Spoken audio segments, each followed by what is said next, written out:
Hoy nos acompaña un personaje importante, y les voy a explicar por qué. Se llama Andrés Cajiao. Confieso que nos acabamos de conocer hace 10 minutos, pero conozco la instancia, la entidad donde él trabaja, Fundación de Ideas para la Paz.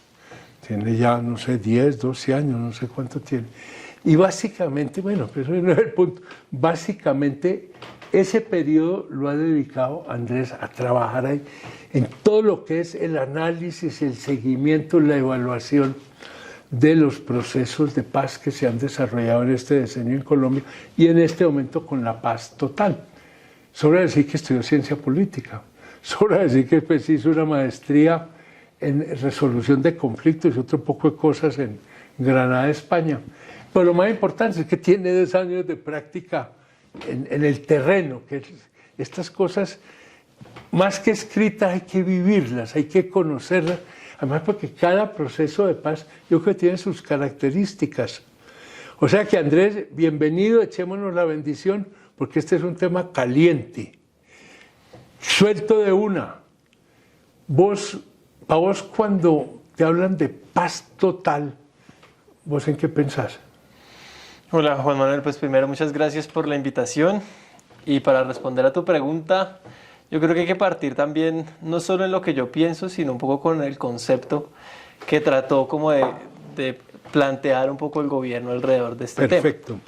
Digamos que lo que nosotros hemos podido ver es que el gobierno planteaba la necesidad de crear un proceso multiactor, es decir, con los distintos grupos armados, para generar un proceso conjunto que llevara a lo que conocen como la paz total, es decir, un proceso que lograra abarcar los distintos conflictos y confrontaciones armadas que tiene el país. Independientemente de la naturaleza de esos grupos, de las motivaciones que pudieran tener, lo único que tenían en común era que estaban en una acción violenta en la sociedad.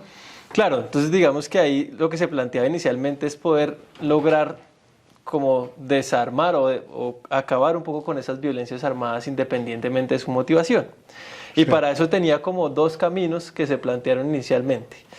Los diálogos sociopolíticos con esos actores, digamos, de mayor envergadura, o los que se podría darle estatus político, y los diálogos jurídicos, que era más con esas estructuras que pueden tener mayor o menor envergadura, pero que son más de un corte criminal.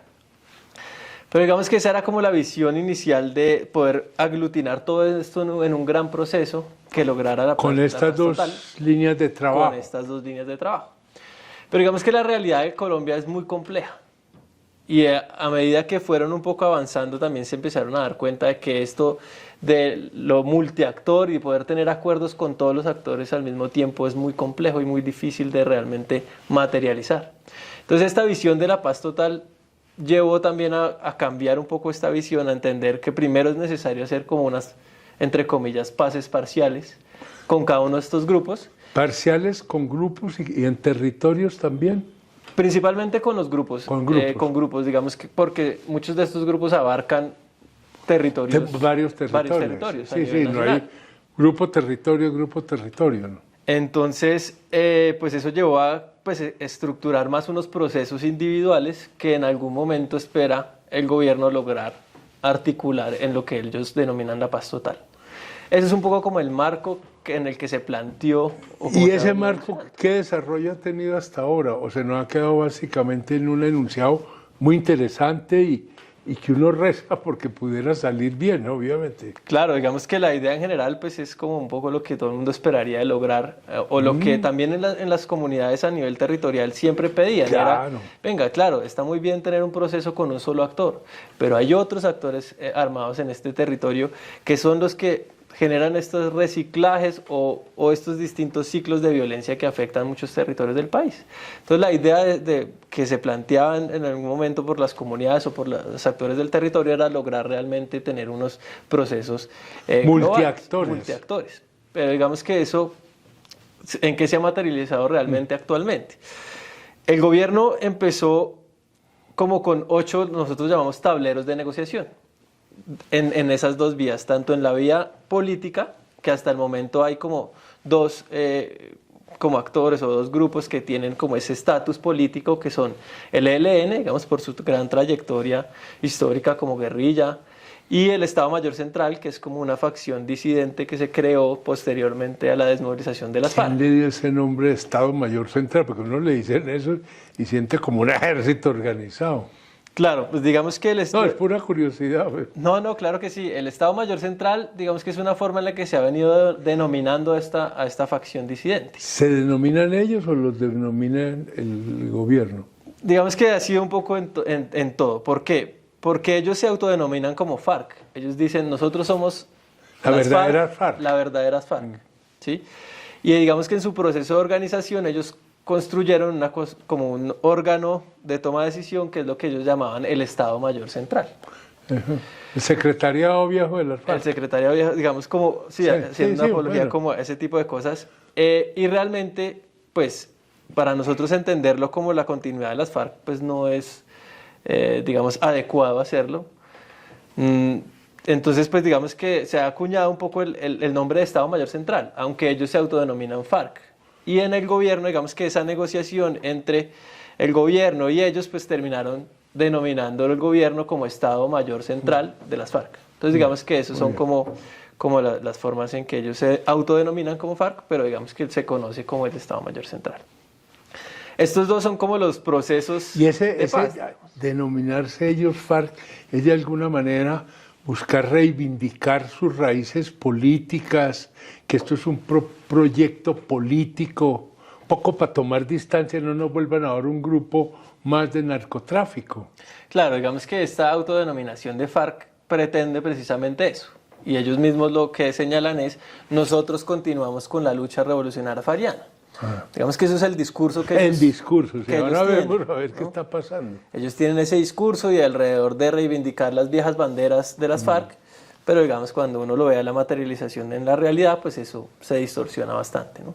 No solo por el origen de muchos de estos, pues de estas estructuras o subestructuras, algunos son, digamos, gente que perteneció a las FARC, y no se acogieron al proceso, como Iván Mordisco y algunos de estos. Como la figura. Muchos de estos otros también se acogieron, digamos, al proceso de paz, donde para nosotros fue el hito que terminó, digamos, con lo que se conocía como las FARC históricas. Correcto. Y otros son, en su gran mayoría o como su gran base, son nuevos reclutas que no tenían nada que ver con las FARC, nada que ver con las negociaciones del Caguán. Nada que ver. Es un nuevo capítulo, digámoslo así. Digamos que muy pocos de ellos realmente, en sus cabezas más altas, pues realmente tuvieron un proceso histórico dentro de las FARC, desde una trayectoria larga dentro de la Revolución Fariana, muy pocos de ellos realmente. Entonces, aquí lo que hay básicamente es el elemento de narcotráfico. Digamos que hay muchas cosas y digamos que lo que nosotros tratamos ahora es como de acabar con esa dicotomía entre si es criminal o narcotraficante o es político. Digamos que esa dicotomía cada vez más en el conflicto colombiano se ha venido desdibujando. Los actores armados independientemente... Sí, vamos a negociar con actores armados, punto. Independientemente de si es uno u otro, tienen, digamos, acciones políticas y acciones criminales. El ELN, que es el actor político, digamos, por decirlo así, como histórico, que por sí tradición. por tradición y que sí tiene un carácter, digamos, político reconocido e incluso dentro de la misma sociedad colombiana, tiene también comportamientos criminales. Se asocia al narcotráfico, pero digamos que esa dicotomía entre una cosa y otra pues, se ha venido desdibujando mucho también en la transformación del conflicto. Entonces ahora uno no puede decir es únicamente narcotraficante o es únicamente político, sino es como un vaivén entre una cosa y la otra. ¿Qué pasa con las disidencias? Que por lo menos nosotros no vemos con claridad cuáles son como esas banderas políticas. Así ellos digan que continúan con la revolución Yo diría fariana. que al país le pasa más, pero lo mismo que le pasa a ustedes. Hay un discurso, ¿cierto? Pero pues no ve uno la realidad, ¿no? La realidad política que estaría al interior de la motivación de los grupos. Claro, digamos que lo que nosotros vemos acerca de la motivación es que en general en Colombia, pero más específicamente con ellos, es que digamos, ya cambiaron el objetivo final de su lucha. Y ya no es la toma del poder, digamos, como esas viejas guerrillas de vamos a tomar el poder a nivel nacional y constituirnos como poder popular, sino realmente es la toma del poder a nivel territorial y local. Ellos ya no buscan derrocar el Estado, Sí. sino poderse constituir y Consolidarse. consolidar en unos territorios donde pueden convertirse pues como en La autoridad. en autoridad. Entonces, pues porque el Estado colombiano ha tendido a ser siempre muy ausente de muchos de estos territorios. Pues, es decir, hay muchas veces no hay que expulsar al Estado, sino que es que el Estado no, pues no ha llegado por lo menos en debida forma, ¿no? Pero esto todo está atravesado por algo que yo no sé aquí cómo se mira. Y es que yo creo que la forma principal o el interés económico principal de estos grupos está en el narcotráfico. También hay minería ilegal, también hay extracción de maderas, etcétera, etcétera. Pero básicamente sigue siendo el narcotráfico. Y si uno mira, por ejemplo, esto que hubo hace poquito en López de Micay, allá, fue precisamente un choque ahí. Desde el gobierno, claro que no es el gobierno, pero lo estás viendo actuar y estás cerca de sus decisiones. Este tema del narcotráfico, uno a veces siente como que lo dejan pasar un poquito de lado. Y yo personalmente digo, si van a negociar con estos grupos, no pueden dejar de lado el narcotráfico, porque si no, entonces, ¿de qué van a negociar? Y mientras que haya un narcotráfico tan activo, difícil, pues que usted logre hacer un acuerdo aquí en una región, pero le van a reventar 3 regiones nuevas. Es decir, hay la infección que genera el narcotráfico, está en el organismo y está caminando, ¿no? Claro, digamos que ¿Se puede separar la lucha contra el narcotráfico de esto? yo pienso que no, digamos que una motivación o un tema fundamental dentro de cualquier grupo armado actualmente en Colombia es el tema de las finanzas. Sí. Era el secuestro y Digamos que, y el narcotráfico pues ha sido como una de las fuentes Últimos principales 30 años, de economía de estos grupos, aunque digamos que actualmente esto ha venido transformándose no solo por la crisis cocalera que se ha venido dando a nivel nacional Ese es un desde el punto muy último año, importante. sino porque también estos actores armados evolucionan y empiezan a diversificar sus fuentes de otras recursos. fuentes de financiamiento ilegal o criminal, pues sí, porque Exacto, ellos incluso de la economía formal. Entonces, claro, el tema del secuestro y la extorsión siempre ha estado ahí. El tema de la minería ha sido como uno de las economías y que... en unas regiones muy importantes. Claro, y en unas regiones donde además confluyen todos estos elementos. La minería ha sido un tema fundamental. Digamos, si uno habla, por ejemplo, del Clan del Golfo, la influencia que ha tenido en el tráfico de migrantes en el Darién es muy, muy importante, y de eso también generan unas rentas. Ellos son los que están moviendo eso. Claro, ellos son los que están un poco coordinando, organizando ese tema allá. Incluso muchos de estos actores, como ha pasado, pues ya hay sentencias y todo a nivel, digamos, nacional alrededor de cómo actores armados, como por ejemplo el ELN en Arauca, han, pues, utilizado los recursos públicos, los recursos de las administraciones públicas Claro. para lucrarse. De acuerdo. Digamos que hay una diversificación de recursos y esto hace cada vez más complejo poder atacar una sola cosa, digamos, como una sola fuente de financiación. que El sería el gobierno está enfrentado a unos grupos que tienen unas fuentes financieras importantes, ¿cierto? Sí, Uno diría, una de las cosas que hay que hacer es buscarle alternativas de financiación. Es decir, si ellos dejan este negocio, ¿a qué se dedican? Ya es problema de ellos. Sí, porque no van a decir ahora que es que les vamos a dar 1 millón, 2 millones de pesos para sostenerlos, para que dejen el narcotráfico. Porque están diciendo eso, estamos hablando bobadas, pues honestamente creo que ahí sí estamos mamando gallo. Pues. claro, digamos que ahí ya entra uno como como al escenario de los incentivos, que creo que es en lo que no se ha logrado establecer realmente incentivos para que ¿Ellos muchos de por qué estos van a actores- dejar eso? ¿Por Exacto. qué? ¿Por qué? ¿Por qué dejar un negocio tan lucrativo? No Digamos, están derrotados militarmente. para nada. El negocio puede estar pasando problemas, pero tienen cómo moverse y aparecen nuevas.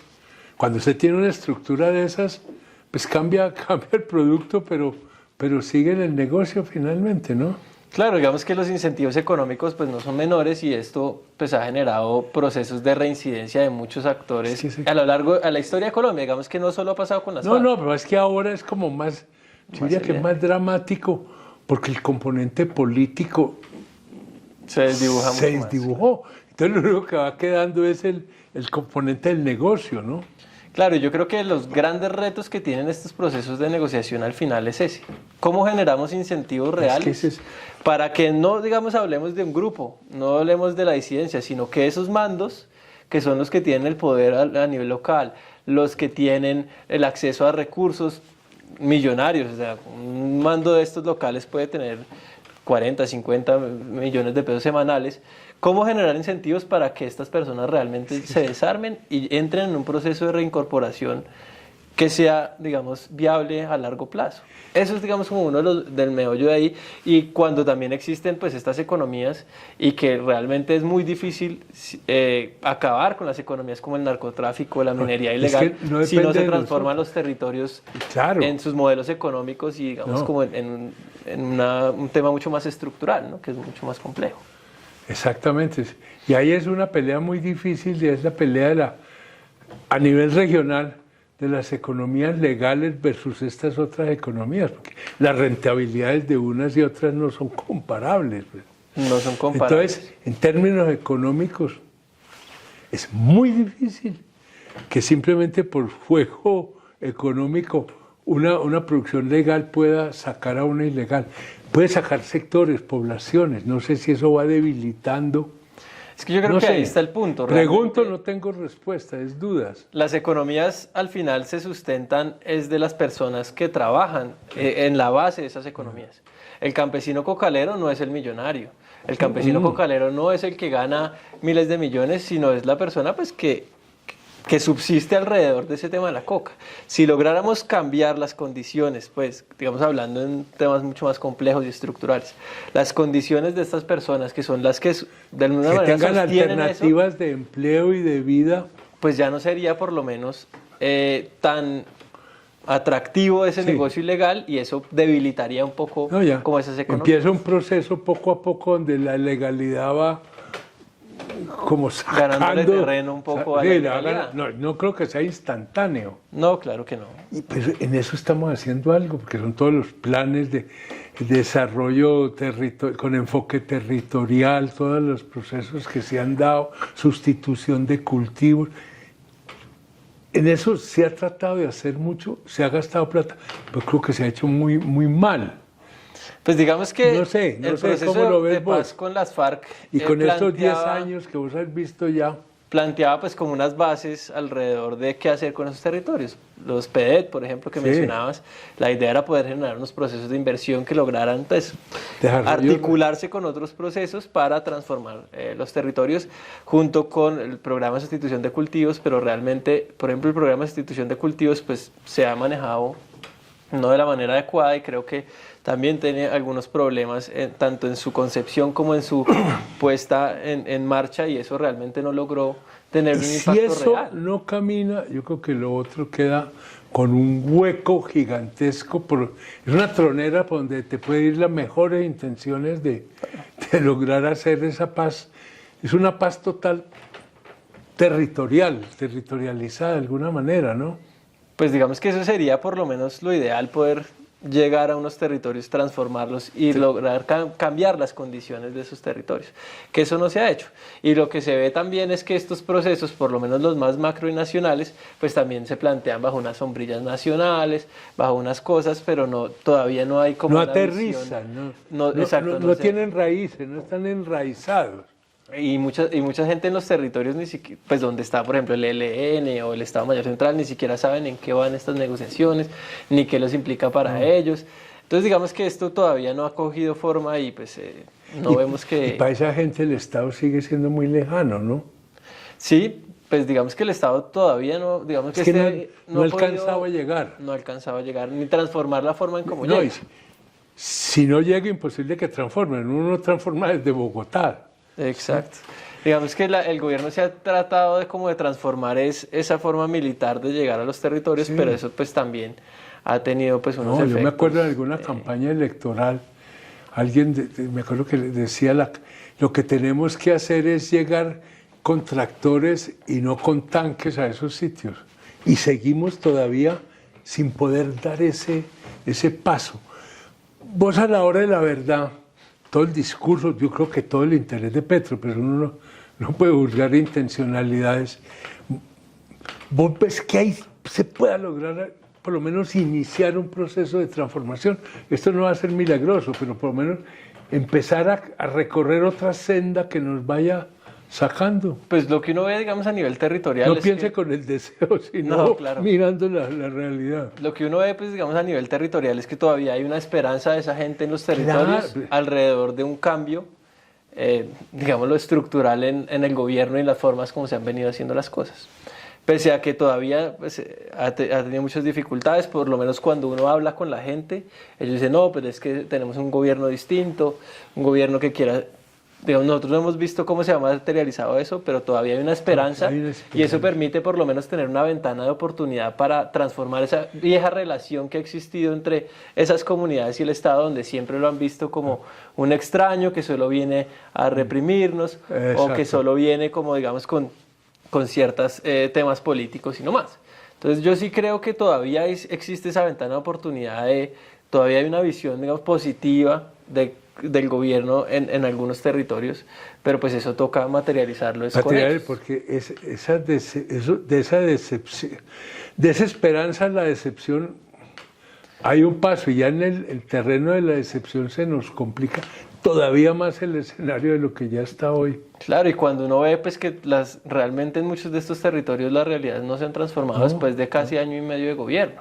Quedan 2 años y medio, tampoco es que quede mucho tiempo de gobierno. Exactamente, y está pasando los años gloriosos de los gobiernos. Además está la experiencia, porque esto no es la primera vez que se intenta hacer, y eso es un calvario de fracasos, que a ratos pienso que no los evaluamos, y creemos que es metiéndole plata. Sí, sin plata no se puede hacer nada, pero solo con plata tampoco. Ha faltado meter la gente, ha faltado, creo yo, hagamos esto realmente entre todos y no unas cosas que llegan con un señalamiento muy político y una plata. Sí, digamos, yo creo que hay como varias cosas importantes de lo que dices. Primero, bueno, si bien la perspectiva de gobierno ha sido hacerlo con todos, tratar de ser muy... Ese discurso es correcto. Pero digamos que eso también ha hecho que las cosas al final sean muy demoradas y no se dé al final nada. Yo no estoy diciendo que no se haga con la gente, claro que sí, pero digamos que la metodología que se ha utilizado hasta el momento, las formas en cómo se viene ejerciendo la participación de muchas de estas personas no se han podido materializar, o incluso pues no han logrado tener el objetivo que sería como ser mucho más participativo. Y pasar como a la acción. Y pasar a la acción. Quedamos en el discurso, en la participación. Y lo otro que mencionabas era un tema hemos hecho muchísimas cosas en el pasado. Sí. Y yo creo que, como tú dices, eso hasta en este momento no se ve que se esté por lo menos recogiendo esas lecciones del pasado. Y este gobierno, un poco la perspectiva que yo le veo es, como ellos quieren hacer algo novedoso, distinto, la perspectiva de que todo lo anterior no sirvió para nada. Entonces digamos que ellos de alguna manera desconocen o tratan de hacer cosas nuevas sin realmente tener una evaluación, y que terminan haciendo muchas veces lo mismo, pero con otro nombre o las mismas acciones. Y después de haber perdido tiempo y plata. Es que hay una cosa, y con esto desafortunadamente el tema no se acaba, lo que acaba es el tiempo. Yo creo que todo gobierno en general, sobre todo cuando llega, sufre algo que llama el complejo adánico, ¿cierto? De pensar que son los primeros, el mundo empezó conmigo. Eso lo tienen todos los gobiernos. Pues lo digo con mucho respeto. Yo creo que en el caso del gobierno Petro es ese complejo adánico, pero agravado. Además porque hay como un propósito político, ¿cierto? Yo no quiero tener nada que ver con lo anterior. El nuevo país, la nueva Colombia, la nueva esperanza empieza con nosotros, y lo demás casi que meterle bulldozer, limpiar y volver a construir. Pues definitivamente un poco lo que nosotros hemos podido ver un poco más al interior de las instituciones. Claro, siempre ha habido, como tú dices, ese tema de nosotros somos los primeros, lo que no todos los gobiernos. El gobierno anterior hizo estuvo muy mal y hay que volver a empezar, pero digamos que ha sido mucho más fuerte, digamos, esa característica alrededor de eso, y desconociendo, digamos, tajantemente no solo la experiencia del pasado, sino pues entendiendo también que hay muchas cosas que se pudieron haber hecho bien, pero no se están tomando en cuenta. Y el gran perdedor con esa política es el gobierno mismo. Se ha demorado muchísimo en poder Y se le empezar está a andar. pasando el tiempo fundamental. Del segundo año ya para allá, casi que empieza la caída. Del último año ya son elecciones. Claro. Yo creo que tenemos que desear lo mejor para esta política. Este país necesita la paz, pero no es una paz que caiga del cielo. No porque la queramos, se va a dar. Andrés, muchas gracias. Oiga, muy querido. Un gusto, Creo que muchas aquí gracias. quedaron puntos planteados. Habrá que seguir. Claro que sí. Y ánimo que por ahí, por esa lucha es la que hay que dar. Claro que sí, ahí seguimos nosotros. Muy bien.